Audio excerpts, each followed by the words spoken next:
Kita baca ke pertanyaan berikut dari Manalu, Washington. Pertanyaannya tentang kawin campur. Saya melihat di gereja kita saat ini, dari 10 pernikahan, 4 sesama Kristen tetapi 3 bercerai dan 1 diambang cerai.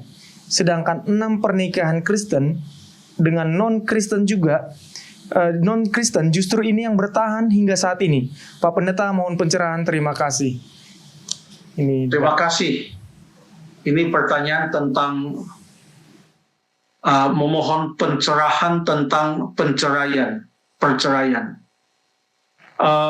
Maleakhi 2 ayat 16, Tuhan mengatakan Tuhan Allah membenci perceraian.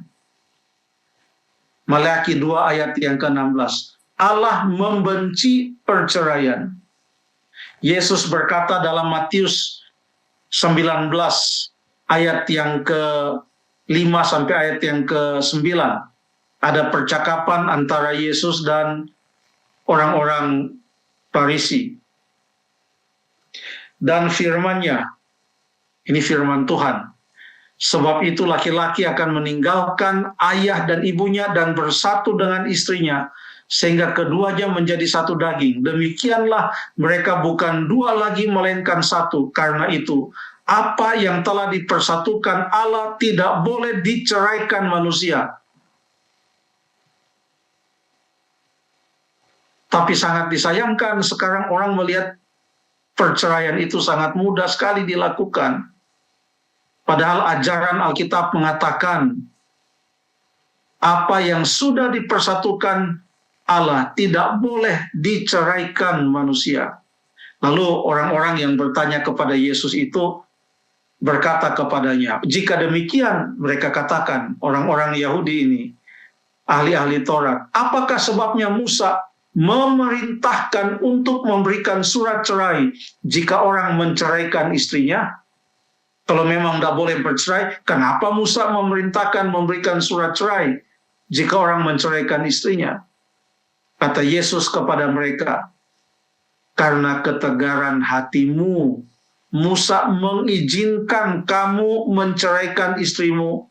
Tetapi sejak semula itu di mana? Di Taman Eden. Sejak semula tidaklah demikian.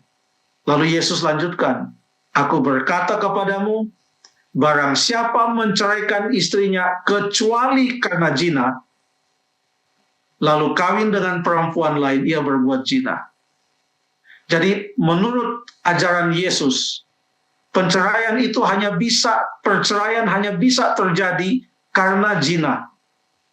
Tapi itu bukan perintah, kalau ada yang berzina, ceraikan, tidak. Tapi itu adalah sesuatu yang boleh dilakukan.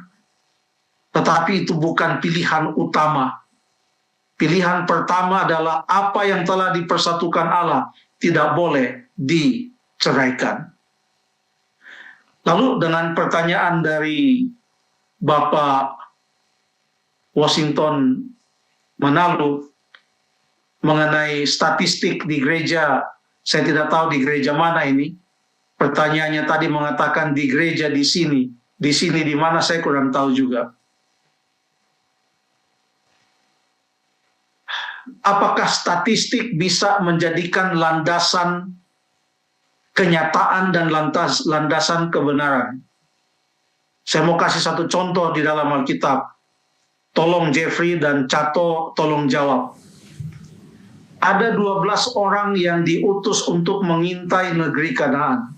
Ya. Waktu mereka pulang dari negeri Kanaan, 10 orang mengatakan kita tidak bisa masuk ke sana. Betul. 2 orang mengatakan bisa, kita bisa masuk dan mengalahkan mereka. 10 mengatakan tidak bisa, 2 mengatakan kita bisa atas pertolongan Tuhan. Pertanyaan, apakah kita mau mengikuti statistik?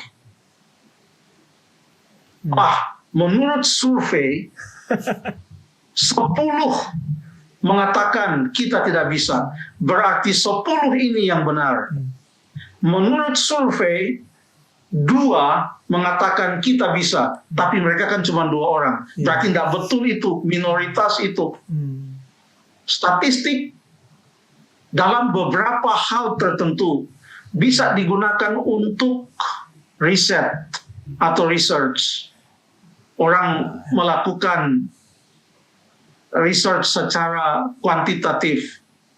Angka-angka dihitung, dibuat dia punya presentasi, dianalisa, diinterpretasikan untuk menyatakan inilah keadaannya. Tetapi begitu datang kepada kebenaran, kebenaran bukan ditentukan oleh statistik. Kebenaran firman Tuhan ditentukan oleh firman itu. Sekalipun 10 mengatakan kita tidak bisa masuk, 2 mengatakan kita bisa, yang benar adalah yang 2, bukan yang 10. Jadi marilah kita selalu berpatokan hanya kepada firman Tuhan.